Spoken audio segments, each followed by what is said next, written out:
Hello and welcome to this week's NESN Patriots podcast. I'm Doug Kai, joined as always by Zach Cox. Zach, how are you doing?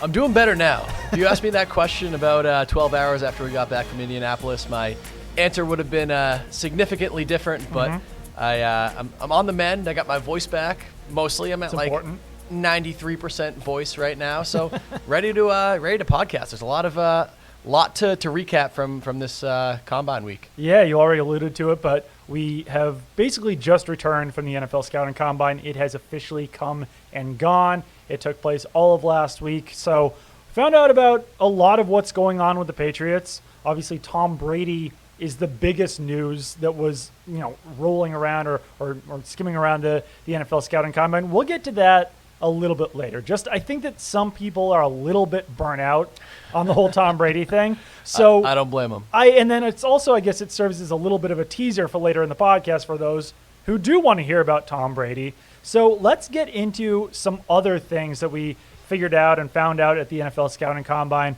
before we get into all of the Brady stuff. And really, let's go kind of day by day almost at the Combine. On the first few days of the Combine, that's when the NFL head coaches talk.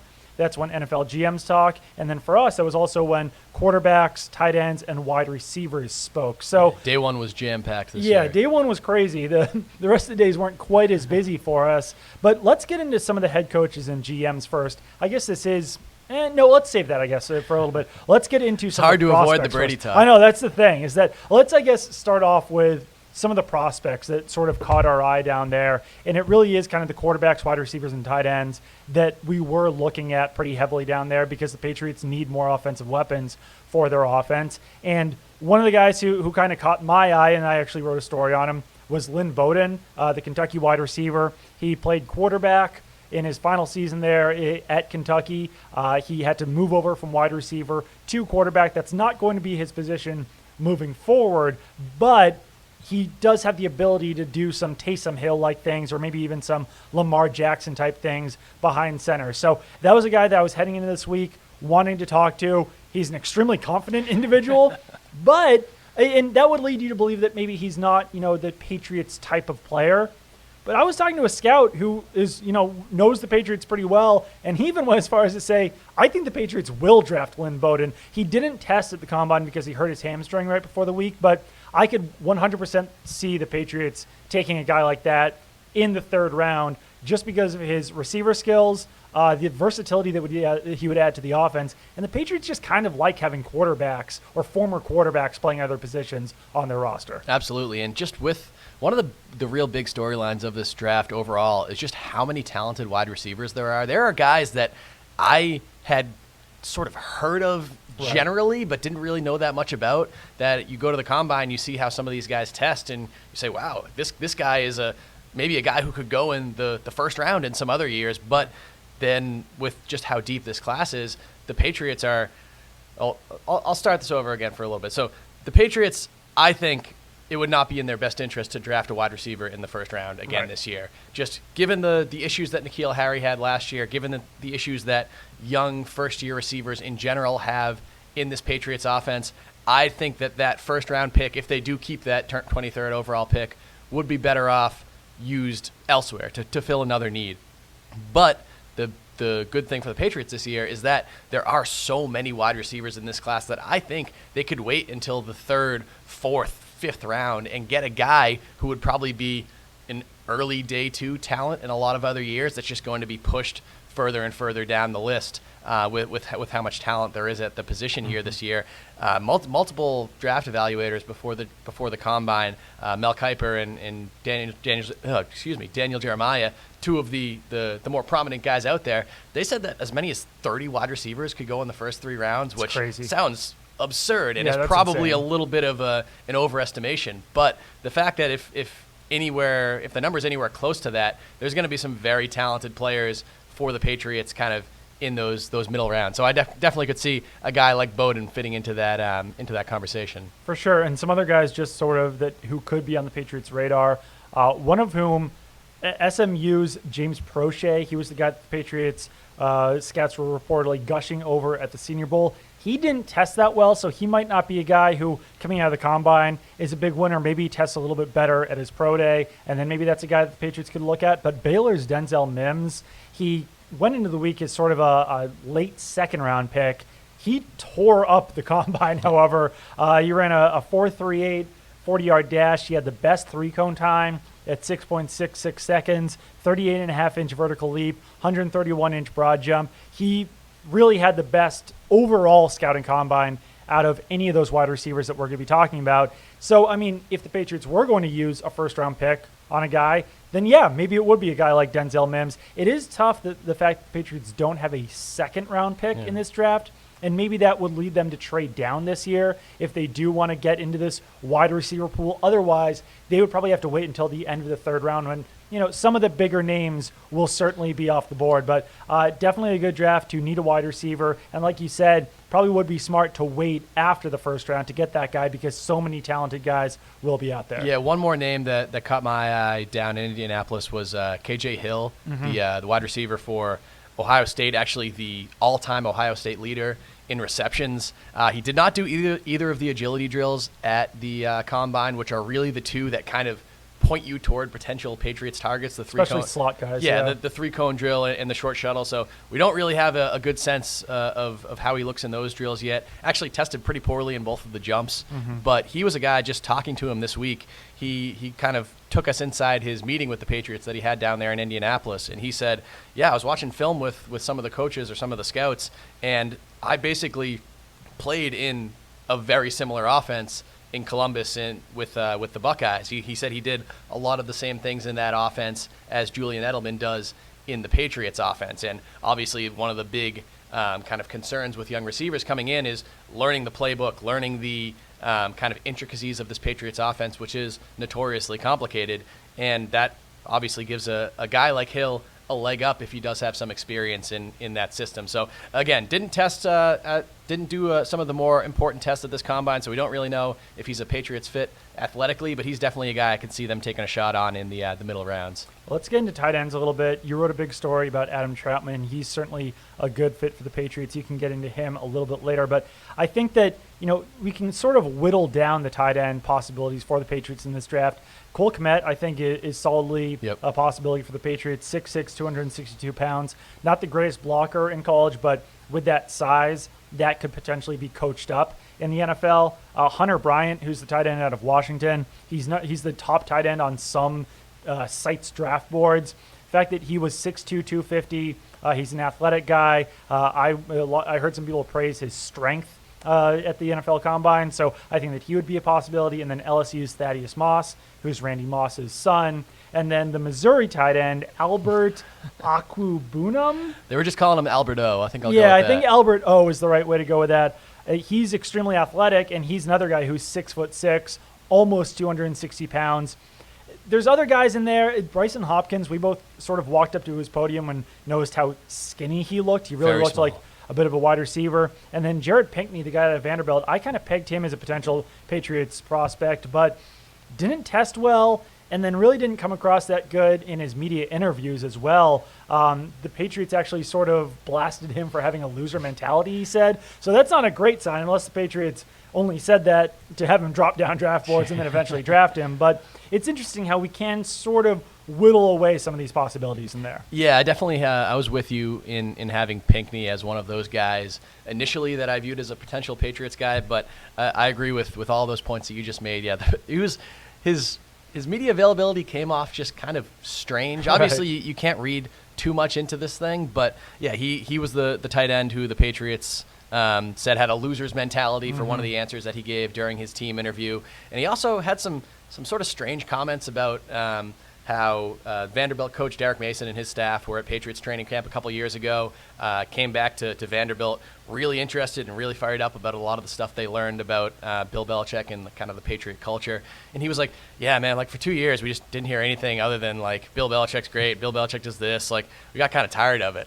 I was like, man, that's probably not what you should be saying here No. at the at what is basically a job interview for you. So who knows? Maybe he's a guy that will still kind of, maybe these are just sort of hiccups in his pre-draft process, but definitely his stock in my mind, which obviously is the only mind that matters, definitely took a bit of a hit this weekend. And Albert O, it's Okuwe Bunam. So talk a little bit about Adam Troutman. He's another guy who actually was, a high school quarterback, Yep. went to Dayton, got moved over to tight end, but he's another one who's an athletic option at that tight end position. What did you sort of learn about him in the feature that you wrote about him? Yeah, I really like Adam Troutman. He, as you mentioned, he played quarterback in high school. His high school team had 22 players.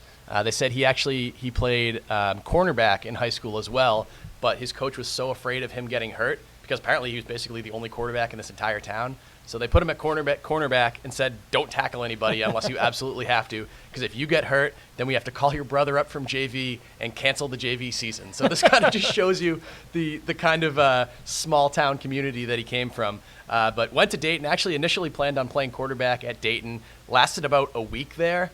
And from what I heard from him and his head coach, it wasn't the fact that he was terrible at quarterback. He just sort of saw an opening to get some more playing time as a tight end. Redshirted as a freshman, was the team's scout team MVP that year, and then slowly sort of built himself up into one of the best tight ends, not only in FCS, but in the country. I mean, just watching some of his tape last year, it's kind of a double-edged sword when you get players from these lower levels of college because, yes, the level of competition is not nearly as high, but if you are the undisputed number one guy on a team, you're going to get a ton of attention from opposing defenses, and that was visible on tape. You can see plays where there's 3-4 guys trying to cover Troutman, and he's just jumping over and making these acrobatic catches. And the scouting reports overall say he still has to improve a little bit as a blocker. He talked about that being something that he's sort of built over the years.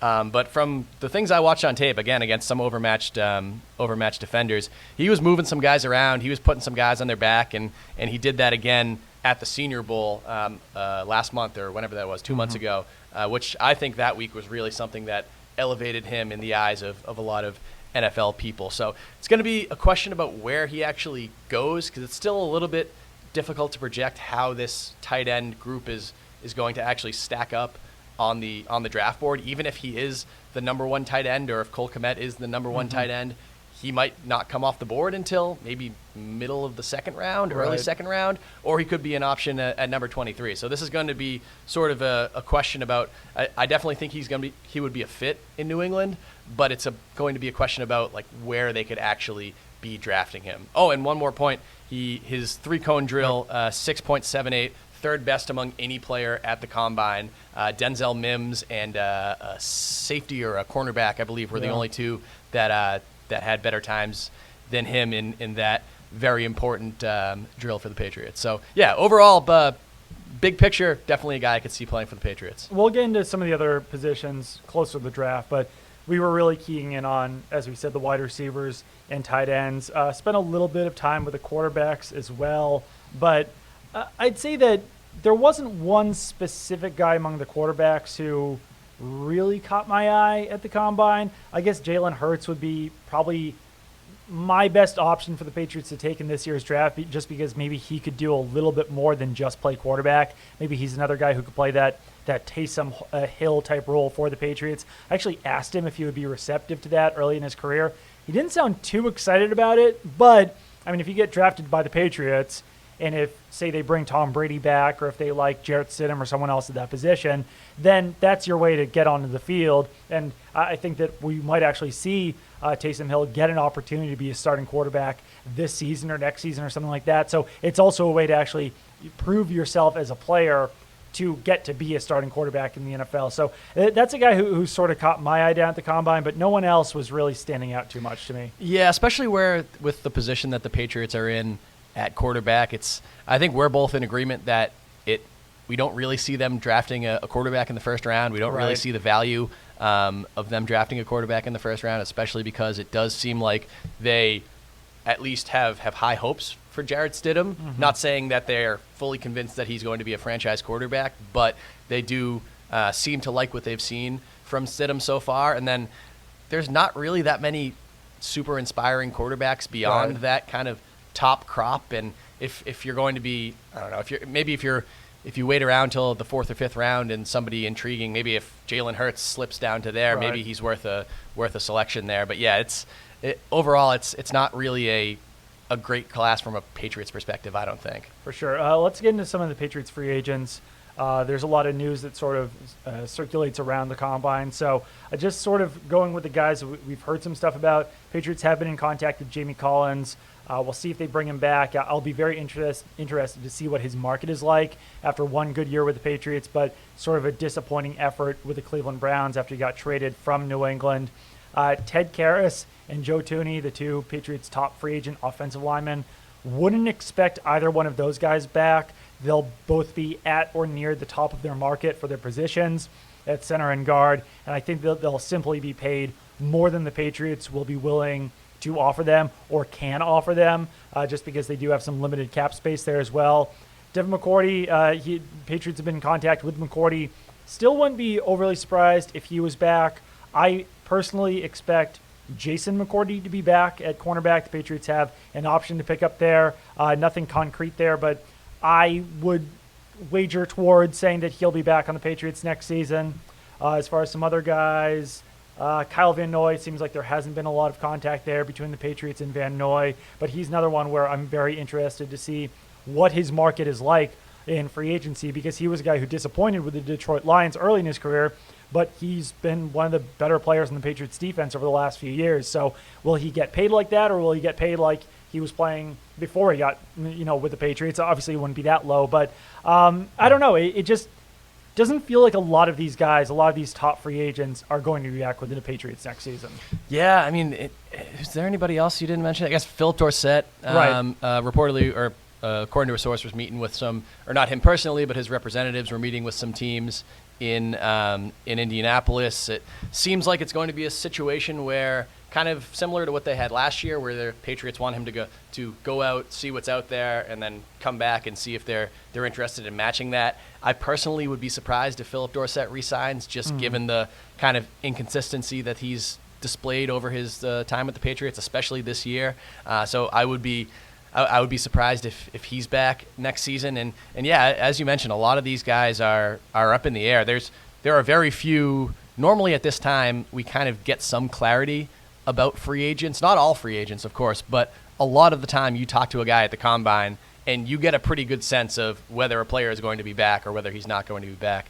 There really wasn't any of that this year. A lot of that has to do with the new CBA, which still, at the time of this recording, has not been ratified, has not been approved by the players, which is really sort of throwing a wrench into a lot of teams' salary cap plans, especially a team like the Patriots, who could potentially have a significantly large charge on there for Tom Brady, and they need to figure out how they're going to, what kind of guidelines they're going to need to follow this year with that whole salary cap, and none of that's going to be settled until this new CBA is in place. So yeah, sort of a holding pattern for everybody, and that was the sense that I got from a lot of people down there in Indianapolis. For sure, yeah, that CBA does seem to be getting in the way. I would personally expect the CBA to be ratified by March 18th. Yeah. I think it probably will have enough support from a lot of the veterans in the NFL who just sort of want to get this over with and feel like the NFL has done enough as far as, giving the players a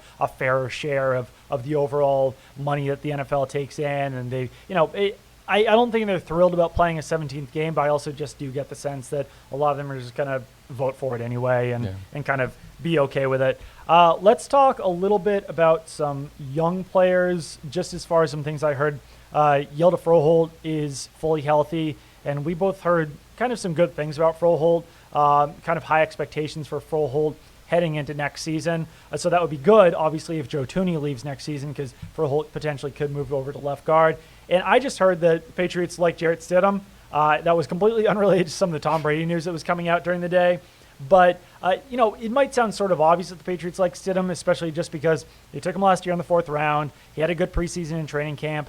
They kept him as their backup all year, despite having a more experienced quarterback in Cody Kessler. But I think the Patriots really do like what they have in Stidham, and I think that they'll see a pretty significant year 2 jump from Stidham. And, whether that matters or not, depends on whether Tom Brady is back. So I think that we can kind of start talking about Tom Brady at this point. There was some dire news on Thursday morning at the Combine that, I think Jeff Darlington reported he would be stunned if Tom Brady returned. Karen Guregian of the Boston Herald said that things aren't looking good between Brady and the Patriots.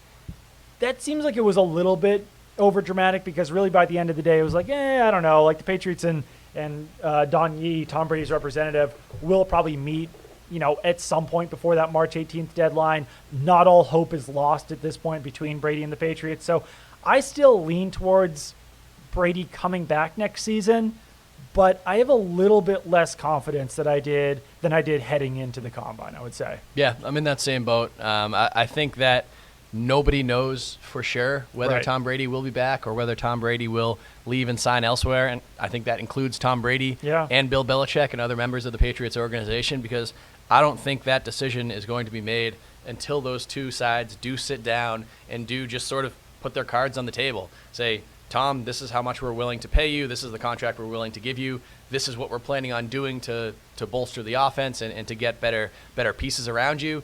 And then that's going to be up to Brady then to either accept that proposal, make a counter proposal, or say, thanks but no thanks. Right. I'm going to go elsewhere. I'm going to go to Tennessee. I'm going to go to Las Vegas. I'm going to go wherever else. And to that point, it does seem like a lot of teams, or maybe not a lot of teams, but a solid chunk of teams will be interested in pursuing Tom Brady, or at least being in on the sweepstakes if Tom Brady does, in fact, hit free agency. We talked to decision makers from basically every team at down at the Combine, except for the Patriots, because the Patriots do not make Bill Belichick or Nick Caserio available.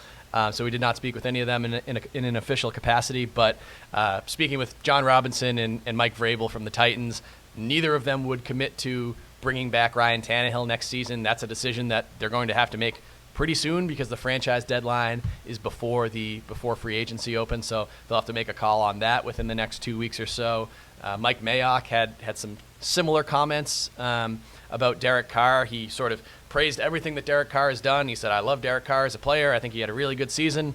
That being said, if we can upgrade at any position, we're going to upgrade. So these are teams that are very clearly leaving the door open for a potential Tom Brady pursuit. And then Bruce Arians, I love Bruce Arians. He was asked about Tom Brady, and I believe the question was about Tom Brady and Phillip Rivers, or which quarterbacks would make you kind of pick up the phone and make a call. He's like, well, Tom Brady, obviously. So It's very clear that the Tampa Bay Buccaneers will attempt to sign Tom Brady if he hits free agency.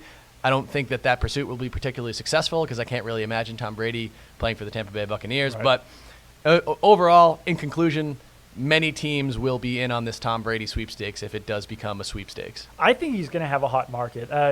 Some contrary stuff has come out since the Combine, but from what I was hearing, I think a lot of teams are going to be very interested in him. I think the Colts will be interested. I don't know if they'll actually get Tom Brady's attention, because why would he want to go to the Indianapolis Colts? But beyond that, I think the Tennessee Titans are in hot pursuit of Brady. And if they don't get him, then I think that their backup plan would be Ryan Tannehill. They could franchise Tannehill and then retract that tag if they did wind up getting Tom Brady. I still think the Denver Broncos could be in on Brady. I know that John Elway said all the right things about Drew Lock, but I think that you can sit Drew Lock for a year or two, sign Brady, and compete for a Super Bowl in the meantime. Las Vegas Raiders, I think they'll be in on Brady, and their backup plan would just be to keep around Derek Carr. I think that's a pretty good backup plan right there. Los Angeles Chargers, I think they'll be in on Brady as well. Tom Telesco and Anthony Lynn both were a little bit coy when being asked about Brady. They both sort of had a smirk on their face when asked about some of the rumors about that. They were given some breadcrumbs there. They were, for sure. And, I mean, their backup plan, they've got Tyrod Taylor on their roster. They were expressing their confidence in Taylor this week. And then if they don't get him, then I think that they could wind up drafting Justin Herbert. That could be a potential landing spot for Herbert as sort of a backup plan if they can't get Tom Brady. Just moving on throughout these, the Chicago Bears, I think, could potentially be in on Brady as well. That's sort of a dark horse candidate. They've got Mitchell Trubisky. I think that they could, bring in a rookie or sign a veteran if that didn't work out. Beyond that, the Tampa Bay Buccaneers, like we mentioned, I think that they would certainly be a possibility. And if they didn't get Brady, then they could either trade for Cam Newton, they could draft a quarterback, they could bring back Jameis. All of those options are sort of on the table. And just one other thing that I sort of heard while down at the Combine, and this isn't related to the Patriots, but sort of is on an ancillary basis, the Carolina Panthers, no one seems to know whether Cam Newton is actually going to be back there or not. Some people seemed very confident that he would be. Some people, when I mentioned that to them, they were like, I don't know. That's not exactly what I'm hearing on that part. So, I mean, I think that Cam Newton still could become available as a trade candidate. And if the Panthers don't like Cam Newton, if Matt Rule doesn't want to roll with Cam Newton as his quarterback next season, I could easily see them, taking on Teddy Bridgewater. I think that they might want a Drew Brees-esque quarterback in there with Joe Brady as their offensive coordinator. He was with the Saints a couple of years ago. So if the Panthers trade Cam Newton, let's say, to the Bucs, and then the Panthers sign Teddy Bridgewater, that would be one less option for the Patriots to bring in as a free agent if they do lose Tom Brady. So there's a lot of dominoes here that are going to fall, and it does feel to some degree that Brady might have to be that first domino that falls before everything else gets set off, because everyone wants to be in on him and they all have to rely on their backup plans if they can't get to him. So it's going to be a fascinating free agency period. Absolutely. It seems like the two things that are just holding everything up, it's CBA on one hand and then Tom Brady on the other hand. And then once both of those are settled in some way, then I think you're going to see all sorts of quarterbacks changing teams, all sorts of quarterbacks signing contracts. And, yeah, as you mentioned, it's going to be fascinating. We haven't had an offseason like this with the amount of kind of name quarterbacks out there in a very, very long time. And obviously Tom Brady is chief among them. Hopefully we're not missing anything major, but I sort of want to dive into the Andy Dalton rumors as a final topic here, because that popped up again yesterday. I wrote about it, and I don't hate it. I know I should, because it's Andy Dalton, but not to get into like a people forget, like part of my take segment here or something, but people do forget that Andy Dalton led his team to 4 or 5 straight playoff appearances, 4 or 5 straight winning records. I know that he hasn't been that successful over the last 3 or 4 seasons or so, but I mean, he was a guy who was taking a Marvin Lewis-led team to the playoffs year after year after year. He had one season with a passer rating over 100.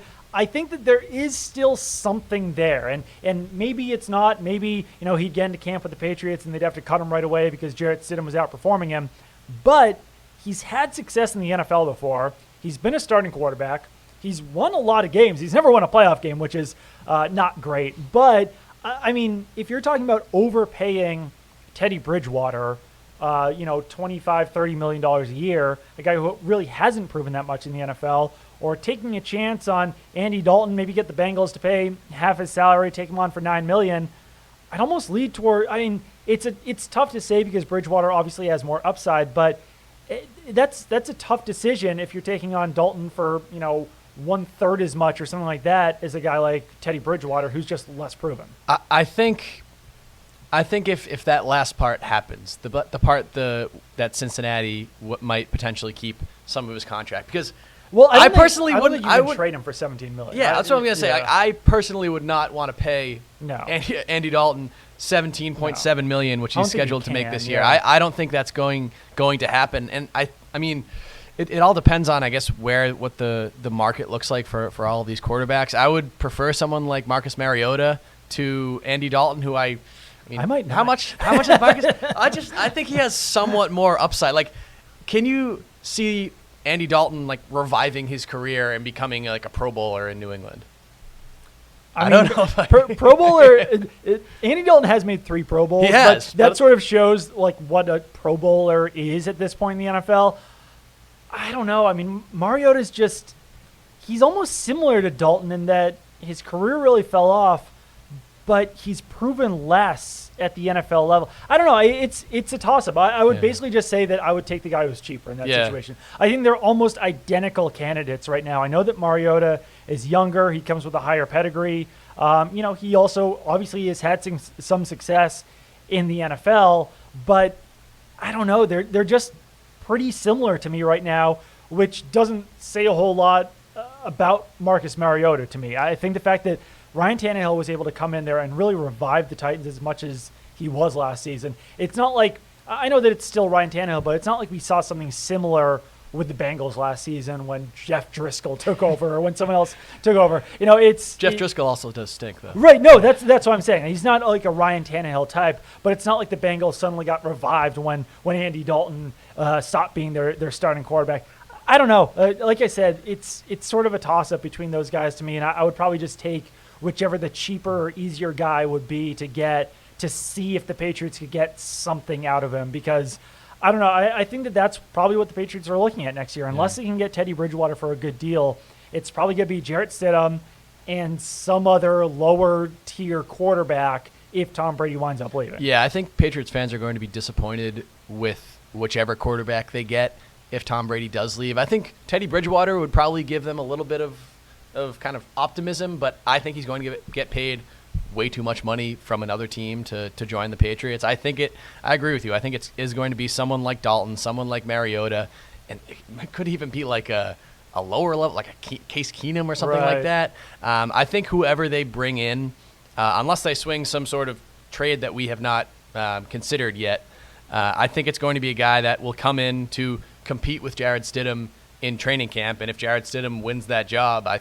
think the Patriots would be pretty happy. Obviously, we can delve much more into the kind of future of the quarterback position once we do figure out where Tom Brady goes, which feels like this has been going on for yeah, I guess it has been going on for literally months. It's been the Patriots were knocked out of the playoffs just about 2 months ago. And so, yeah, we're now on week 8 or 9 of Tom Brady watch. So once that all gets settled, we can dive more into the quarterback future discussion. But fascinating is the right word, though. It's an unprecedented offseason for the Patriots here. Certainly. It was a fun combine. We learned a lot. We had fun. We didn't get much sleep. and now we're back. But I'm not sure when we'll be back with another podcast. We'll probably start doing this a little bit more regularly now since free agency is starting to ramp up. We can talk a little bit more about some free agency rumors as they come about. But this has been the NESN Patriots podcast. Wait, before you close, can I throw out 2 names? Yes. 2 random under-the-radar draft prospects. So if the Patriots end up drafting them, then I have it on tape. I'll have my receipts. 2 guys at late last night. As you mentioned, we didn't focus too closely on prospects that were outside of that QB, tight end, wide receiver group. But 2 guys that caught my eye last night just from a testing numbers perspective. Derek Tuska from North Dakota State. Very similar to Chase Winovich, not just because he has long blonde hair and is a quote-unquote high motor guy. Very good 3-cone, very good short shuttle. Winovich excelled in both of those last season, put up some pretty crazy numbers for North Dakota State, which is the premier program in FCS. 104 tackles last year, 13.5 sacks, 19 tackles for loss. He's a guy that is probably going to be a pretty a later round guy that maybe the Patriots could come in and take a chance on. And then Alex Highsmith from Charlotte is another edge rusher, someone who I had never heard of, honestly, but he had more. So Charlotte is an FBS team, a lower level FBS team, but they are in the high level of D1. He had more sacks and tackles for loss combined. The only player that had more than him in FBS last season was Chase Young, which is pretty remarkable for a guy that, even though you're playing in Conference USA, you still got some decent competition in there. He had an awesome workout. His first in the short shuttle, 3rd in broad jump, 4th in the 40, 4th in 3-cone, 6th in vertical jump. Very athletic guy, very productive guy. So keep those 2 names in the old noggin. I've got one too. Penn State cornerback John Reed. He 4.49 40, 6.95 3-cone, 3.97 short shuttle, 36.5-inch vert, 129-inch broad jump. I think that if the Patriots lose Devin McCourty this offseason, I think that we might possibly see Jonathan Jones moving to safety. I think that's at least on the board. So if that happens, the Patriots would need a new slot cornerback, and John Reed at 5'10", 187 pounds seems like a pretty good candidate to play that position for the Patriots. So that will do it for this week's NESN Patriots podcast. Follow Zach on Twitter at ZachCoxNESN. Follow me on Twitter at Doug Kide, and keep it on NESN.com for all of your Patriots coverage.